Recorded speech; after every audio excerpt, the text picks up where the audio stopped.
Amante y bondadoso Padre, alabamos tu nombre en esta mañana, porque tu amor es para siempre y tu misericordia la sentimos día a día.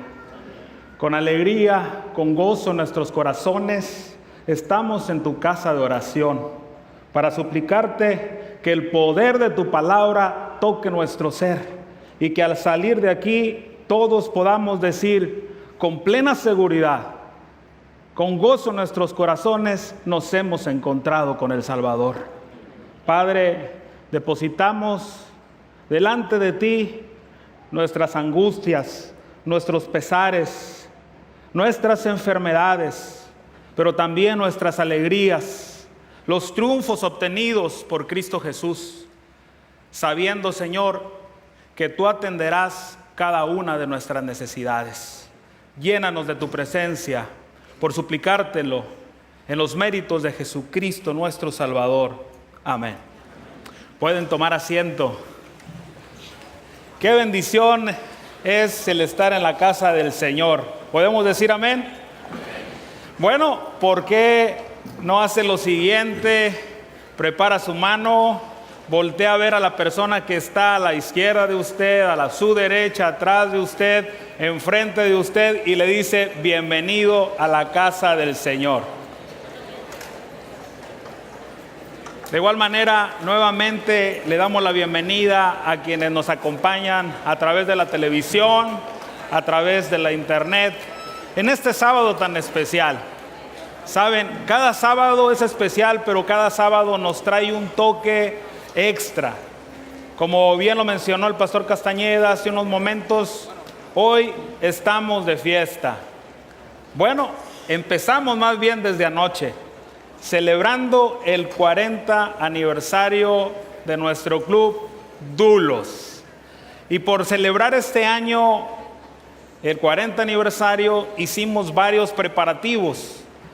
Con tiempo, creímos conveniente que los ministerios juveniles de nuestra iglesia debieran unificarse, porque cada club se llamaba diferente y parecía que no había una continuidad, no había una identificación con los clubes de nuestra iglesia. Así que la iglesia, que tanto se preocupa por nuestros jóvenes y nuestros niños, decidió que el ministerio juvenil de nuestra iglesia, de nuestra universidad, cambiara de nombre y de Ministerio Juvenil Universitario se convirtiera en Ministerio Juvenil Dulos, por varias razones, pero una de ellas es de que usted y yo siempre debemos de tener en mente que somos siervos del Señor. ¿Estamos de acuerdo? Dígale a la persona que está al lado de usted: tú y yo somos siervos del Señor. Sí, porque como alguien escribió ayer en las redes sociales, una vez dulos, siempre dulos, siempre sirviendo al Salvador. Y cuán maravilloso es que generación tras generación la iglesia se une como una gran familia. Y anoche lo vimos, había quien incluso había guardado esas listas donde aparecían las clases, y ahora esos conquistadores sirven en nuestra universidad, sirven en otros lugares. Qué bendición tener los clubes en nuestra iglesia. Qué bendición el poder ver a tanta gente involucrada. Y anoche mencionaba que son en este año solamente del Club de Conquistadores, escúchelo bien, por si alguien le pregunta cuántos miembros del Club de Conquistadores hay. Bueno, déjame decirle que son 186 conquistadores. ¿Cuántos dicen amén? Sí. ¡Qué bendición! Y el equipo de apoyo entre líderes, consejeros y directiva son alrededor de 60 personas. ¡Qué maravilloso! Y uno los ve alrededor de 12 domingos del semestre. Imagínense, cuando algunos dicen: yo mejor voy a dormirme hasta las 11, las 10, las 9 de la mañana. Hay ocasiones que uno los ve a ellos aquí a las 8 de la mañana, a las 7:30, 8:30, ya están listos para recibir a esos chicos, a esas chicas, a los cuales ellos les van a ayudar junto con la escuela, junto con la iglesia, junto con los padres de familia, a formarlos para que sean siempre amigos de la humanidad. Porque eso es lo que el Señor desea de cada uno de nosotros. Pero bueno, ha llegado el momento de abrir la palabra de Dios. Y hay un tema de las Sagradas Escrituras que en lo personal a mí me fascina, me llena, me motiva, me recuerda de la misericordia de Dios. Me recuerda que Él está pendiente de nuestras necesidades. Y es que a veces nosotros, con las dificultades del día, con los problemas de la vida, que si yo preguntara cuántos de los que están aquí tienen algún desafío, algún problema, yo sé que todos, como si estuvieran en un estadio, levantarían sus manos como una ola. Porque como lo va a tocar la próxima lección, el próximo trimestre, el libro de Job nos recuerda que tú y yo estamos inmersos en un conflicto cósmico, en el cual buenos y malos, altos o bajos, pequeños o ancianos, todos estamos involucrados en un gran conflicto en el cual el enemigo de Dios nos persigue como león rugiente, tratándonos de destruir. Y sí, nos trata de destruir, pero damos gracias a Dios por su bondad, por su misericordia, que no nos abandona, que nos sostiene en medio de las grandes luchas que tú y yo tenemos que enfrentar. Así que si tú estás pasando en este momento por alguna dificultad, por algún problema, déjame recordarte que Dios está cerca de ti. ¿Cuántos dicen amén? Dios está cerca de ti. ¿Lo creen? Repíteselo a la persona que está al lado de ti. Dios está cerca de ti. Y sabes, está cerca de ti y no te abandona. Sí, queridos amigos que nos ven por televisión y por la internet, Dios está allí contigo, sea en tu oficina, sea en la sala de tu casa, sea en el hospital, donde quiera que te encuentres. El Señor está cerca de ti, dispuesto a tender la mano para levantarte. Y uno de los temas, como mencioné, que me apasiona son las oportunidades que da el Señor. Sí, especialmente esas segundas oportunidades. ¿Saben? ¿Quién no ha pedido una segunda oportunidad? De pronto vi a algunos chicos que sonrieron. Yo no sé a quién ellos le han pedido una segunda oportunidad, pero lo hemos hecho. Incluso en algún momento hemos pensado, ¿cuántas veces incluso no hemos deseado cambiar el pasado? No haber dicho ciertas palabras, deshacer algo que hicimos, reconstruir algo que destruimos, rescatar algo que perdimos. ¿Les ha pasado eso a usted? A mí me ha pasado. ¿Por qué dije eso? ¿Por qué hice esto? ¿Por qué no tuve paciencia? ¿Por qué no oré? ¿Por qué no esperé en el Señor? Y es que nosotros como seres humanos tenemos la tendencia muchas veces de hacer nuestra voluntad. Y en ocasiones la disfrazamos, la tratamos de ocultar el motivo, pero muchas veces tratamos de hacer nuestra voluntad y dañamos y lastimamos a las personas que están a nuestro lado. Segundas oportunidades. Situaciones a veces sencillas, situaciones en ocasiones complicadas. Por ejemplo, una investigación o tarea no entregada a tiempo y el maestro de anatomía, de fisiología, de griego, de hebreo, de costos, de administración, de música, te dice ¿qué sucedió? Y tú no encuentras palabras, y tú sí sabes que hiciste tu mayor esfuerzo, que te aplicaste al máximo, pero algo faltó. Y de pronto tienes que pedir una segunda oportunidad. Voy a preguntar, ¿cuántos de ustedes han pedido segundas oportunidades en la escuela? Bueno, yo lo hice. Recuerdo una vez preparando un simposio en el Ministerio Juvenil. juntos, el pastor Castañeda y yo, trabajando aquí en la iglesia, y no entregué una exégesis a tiempo. Todos la entregaron, hasta el pastor Castañeda la entregó, no me esperó. Y tuve que ir a hablar con el maestro, y él me trató con misericordia. ¿Han experimentado la misericordia ustedes? ¿Cuántos dicen amén? ¿Los maestros escucharon? Experimentar la misericordia es algo extraordinario. Son cosas de las cuales uno nunca se olvida. Quedan marcadas en tu mente, quedan grabadas en tu corazón. ¿Y saben qué sucede? Cuando alguien pide de ti misericordia, ¿saben qué sucede? Se conecta el pasado con el presente. Sí, se conecta el pasado con el presente. Y recuerdas a tu profesor, recuerdas a tu papá, recuerdas a tu mamá, recuerdas a tus amigos que te dieron misericordia. Y tú también dices, adelante, no hay problema. Esto es algo que sucede cuando tú y yo conocemos la misericordia divina. Un examen reprobado, una materia no acreditada, una palabra equivocada a la persona que amas, una separación, un divorcio, fallarle a tu familia, quebrar tu negocio, haber tocado fondo, haber tomado el camino equivocado, y de pronto te das cuenta que necesitas una segunda, ¿qué cosa? Oportunidad. ¿Una qué? Una segunda oportunidad. Y saben, detrás de una petición de segunda oportunidad siempre existe una historia.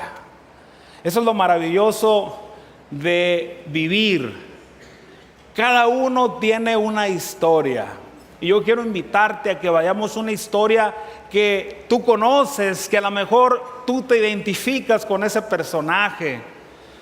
A lo mejor has pensado en él. Me refiero al profeta Jonás. ¿Quién no conoce a Jonás? ¿Qué recuerdan del libro de Jonás? El gran pez. Incluso hasta hay coritos que tienen que ver con el gran pez. Y yo quiero que leas el inicio del capítulo 3. El inicio del capítulo 3. Abran sus Biblias, porque vamos a leer algunos pasajes de este libro tan extraordinario. En este libro la palabra grande aparece muchas veces, la gran Nínive, la gran maldad, el gran pez, aparece repetidas ocasiones. Pero resulta, dice la Escritura en el capítulo 3, versículo 1, lo siguiente: Jehová se dirigió no los escucho, Jehová se dirigió por segunda vez, ¿a quién? A Jonás. Qué palabras tan interesantes. Jehová se dirigió por segunda vez a Jonás. ¿Y por qué por segunda vez? Bueno, porque ya se había dirigido a él una primera vez. Vaya al versículo 1, capítulo 1, y dice lo siguiente: Jehová dirigió su palabra a Jonás, hijo de Amitai.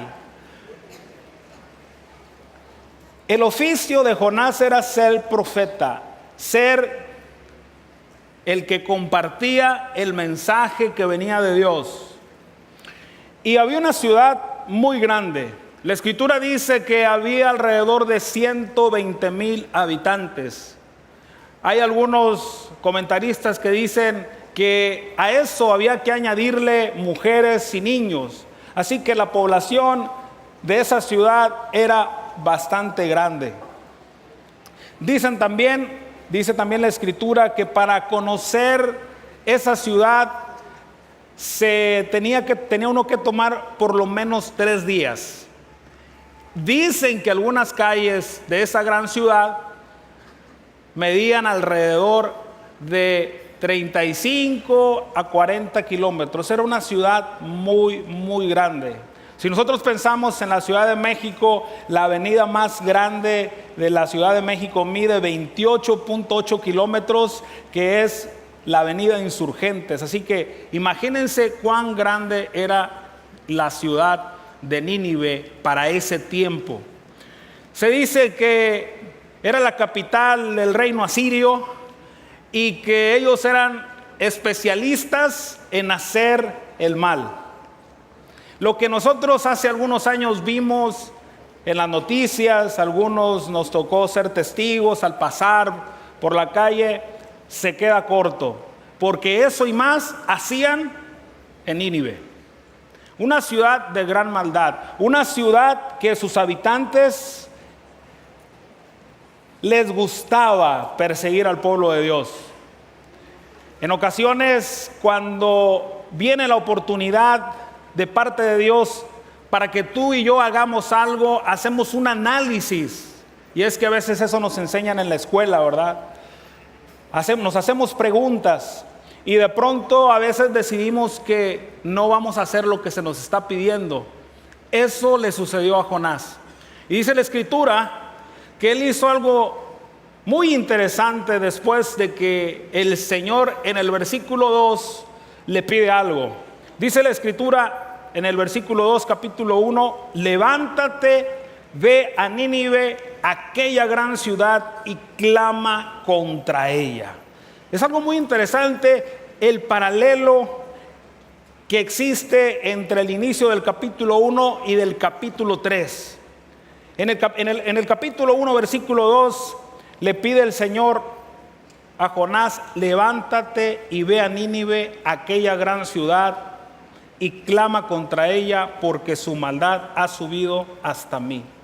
Levántate, ve, clama, ve a dar un mensaje. Y lo que aparece a continuación es lo que a veces usted y yo hacemos. Miren nada más lo que dice el versículo 3. Y Jonás, ¿qué hizo? Vamos a repetirlo, abran sus Biblias, versículo 3. Y Jonás se levantó para huir, ¿de quién? De la presencia de Jehová a Tarsis. Y dice el versículo 3 que no solo salió huyendo del lugar donde vivía. La Escritura dice que dejó su ciudad para ir a la costa y descendió a Jope. ¿Y qué hizo ahí? Buscó y encontró una nave que partía para Tarsis, y dice la Escritura, pagando su pasaje, entró en ella, en esa nave, para irse con ellos a Tarsis, lejos ¿de quién? De la presencia de Jehová. Qué interesante. Es como si el Señor te pidiera ir a la derecha, hacia Nínive, y tú te vas a Tarsis a la izquierda. Es ir a la zona que está a tu derecha, era lo que decía el Señor, y tú dices, yo me voy al camino opuesto.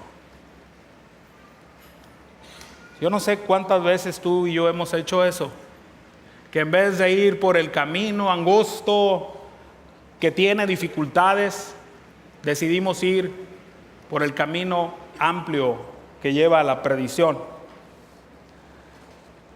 Saben, chicos, saben, señoritas, así es el pecado. Cuando tú y yo decidimos rechazar a Dios, tiene consecuencias. Un rechazo a una invitación de parte de Dios tiene consecuencias. Y lo podemos resumir de la siguiente manera. Mire lo que dice Jonás. Descendió a Jope, descendió a la nave. Y más adelante en el capítulo 1 dice que los marineros tomaron a Jonás y lo echaron al mar. Descendió al mar. Y ya estando en el mar, Dios lo manda a rescatar y desciende al vientre de un gran pez. Así es cuando tú y yo decidimos apartarnos de Dios. Descendemos, descendemos, descendemos. Y mire lo que dice la Escritura. Gálatas capítulo 5, versículo 19. Versión Dios habla hoy. Es fácil ver lo que hacen quienes siguen los malos deseos, cometen inmoralidades sexuales, hacen cosas impuras y viciosas, adoran a ídolos y practican la brujería, mantienen odios, discordias, celos, se enojan fácilmente, causan rivalidades, divisiones y partidismos, son envidiosos, borrachos, glotones y otras cosas parecidas. Les advierto a ustedes, como ya antes lo he hecho, que los que así se portan no tendrán parte en el reino de los cielos. Cuando tú decides alejarte de Dios, todo se transforma, todo cambia. Lo que eras dejas de ser, lo que tenías lo puedes perder. Si habías edificado, empiezas a destruir. Y no solo dañas a quienes están alrededor de ti, sino que te dañas a ti mismo. Sí. Vivir en pecado tiene consecuencias. El rechazar a Dios tiene consecuencias. Leo un salmo muy conocido, Salmo 32, versículos 3 y 4. Mire lo que dice la Escritura. Pongan atención. Traten de grabarlo en sus mentes. Mientras no confesé mi pecado, mire lo que pasa. Mi cuerpo iba decayendo por mi gemir de todo el día. Cuando tú decides vivir en el pecado, tu vida no está llena de felicidad, es todo lo contrario. No te sientes seguro, no te sientes tranquilo. Y dice la Escritura en el versículo 4, pues de día y de noche tu mano pesaba sobre mí, como flor marchita por el calor del verano. Así me sentía decaer. Chicas, ¿han recibido alguna flor? Bueno, no una, ¿verdad? 12. O los chicos ya no regalan flores. A veces yo he visto que de pronto nos ven que estamos mirando hacia otro lado y de pronto alguien llega y saca una o dos flores de los arreglos de la iglesia. Y más cuando son rosas. En un abrir y cerrar de ojos desaparece. Bueno, las chicas cuando le regalan flores, ¿verdad? A veces apartan una, la ponen en un libro o entre libros. Probablemente los más pesados, ¿verdad? El de anatomía, con el cual les gusta los de medicina. Fisiología, vienen juntos, ¿verdad, doctor? El de farmacología, trataba de acordarme de esa palabra, pero por más que trataba no podía. Gracias, doctor. Y la colocan ahí y tratan de guardar la verdad para conservar ese recuerdo. Pero cuando tú y yo decidimos ir y vivir en el pecado, queridos, nos marchitamos, nos secamos. Y eso fue lo que le pasó a Jonás. Y allí dentro del gran pez, ahí sufriendo dentro del gran pez, dice la palabra de Dios que Jonás hizo algo interesante. En el capítulo 2, versículo 1 dice, entonces oró Jonás a Jehová. ¿Qué hizo Jonás? Oró. ¿Y qué pasa cuando tú y yo oramos? ¿Cambian las cosas? ¿Están seguros? Cuando tú y yo oramos, ¿qué dice el canto? Cuando el pueblo de Dios ora, ¿suceden cosas? ¿Podemos cantarlo? Cuando el pueblo de Dios ora,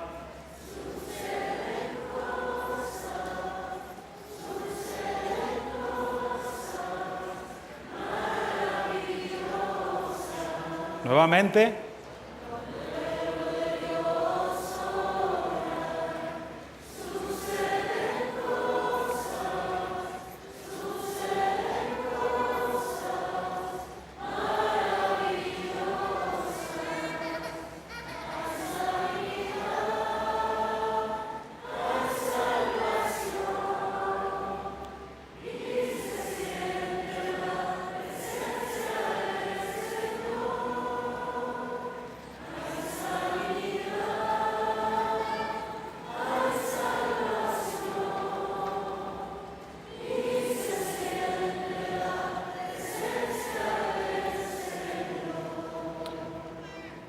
Y dice la Escritura que Jonás invocó a Dios en su angustia y el Señor lo oyó.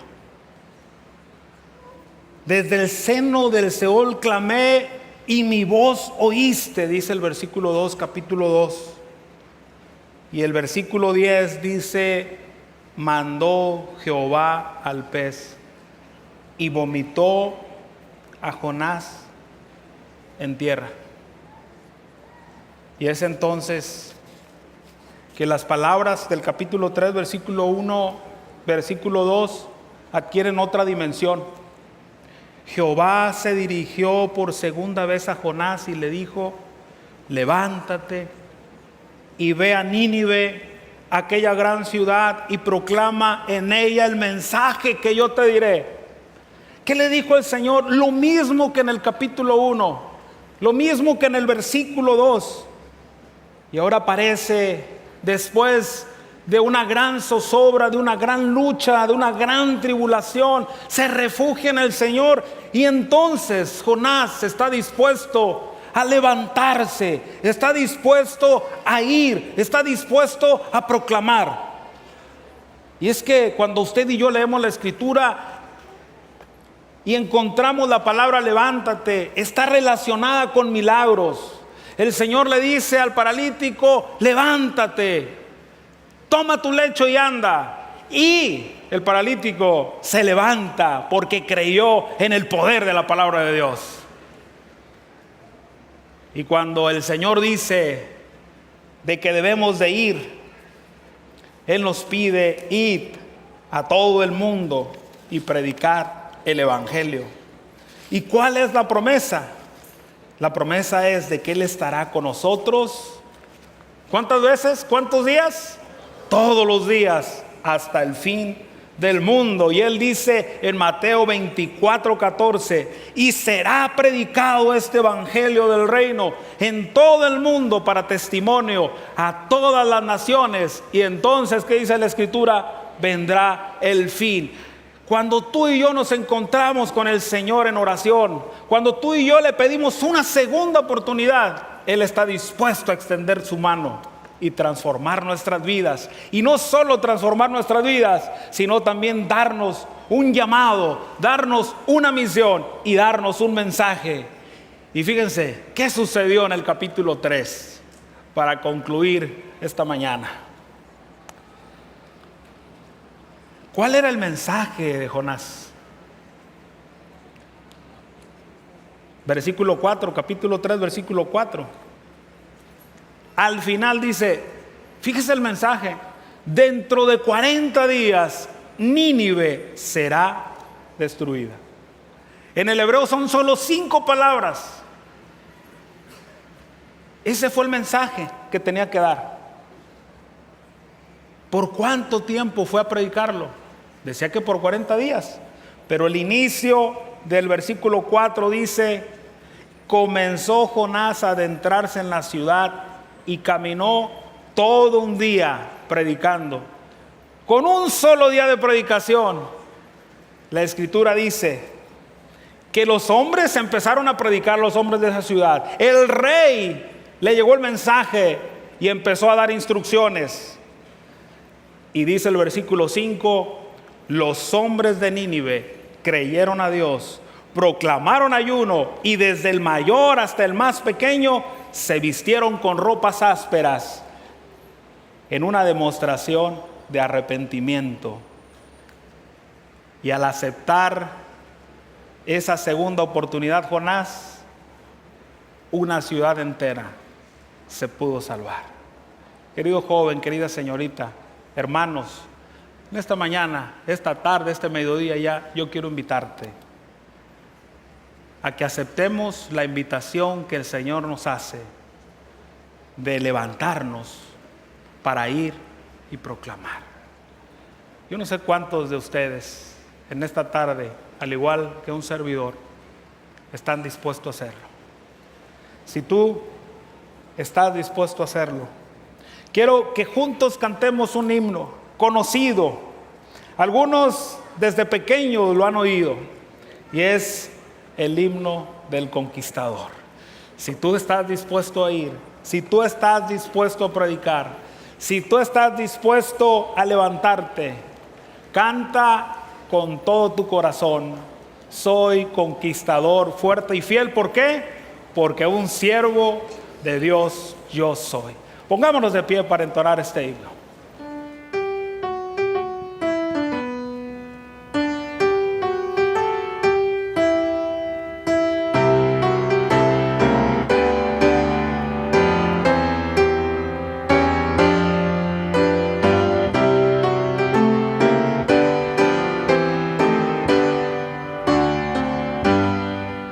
Soy conquistador, fuerte y fiel, un siervo de Dios yo soy.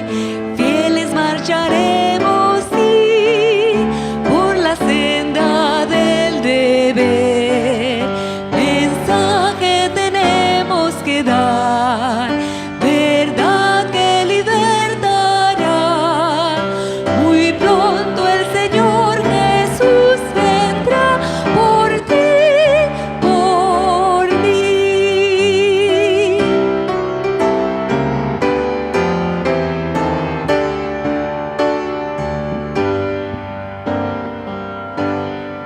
Padre nuestro que estás en los cielos, Señor, santificado sea tu nombre.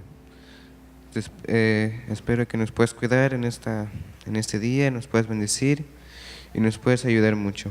Te pido por las familias que están aquí presentes, por los que ya están en casa, que las cuidas y las bendigas, Señor.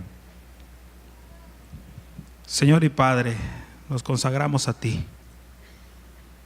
Tómanos nuevamente, renueva nuestro ser, y que juntos como una familia nos preparemos para tu venida. Por rogártelo en Jesucristo nuestro Salvador. Amén. Que el Señor les bendiga.